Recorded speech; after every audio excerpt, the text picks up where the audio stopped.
Ir-riżultat tar-rekord tal-ewwel 3 xhur ta' din is-sena huwa ċertifikat ħaj li t-turiżmu f'pajjiżna jinsab fid-direzzjoni tajba.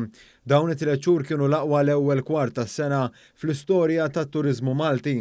Ir-riżultati f'termini ta' wasliet il-jieli u anke nefqa turistika isuperaw l-istess perjodu tal-aħħar sena rekord li kienet l-2019.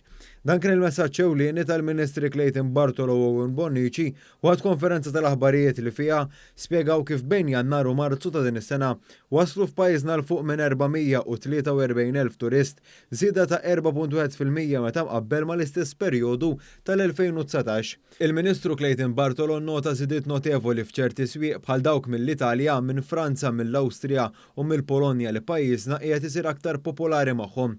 Il-Ministru Bartolo sostna li pajjiżna jinsab miexi fid-direzzjoni tajba biex joħloq turiżmu tul is-sena kollha. Dan it-tragward jikkonferma illi d-direzzjoni fejn jidħol it-turiżmu hija waħda tajba u mexjin b'ritmu maġġel sabiex bekk nilħqu lan aħħar tagħna dik illi nelbu l-istaġjonalità. Il-Ministru Owen Bonnici konferma kif prodott turistiku b'saħħtu qed isarraf f'settur kulturali b'saħħtu. Iż-żieda tan-nefqa ta' kull viżitatur fil-siti ta' Heritage Malta żdiedet b'xejn inqas minn 14%.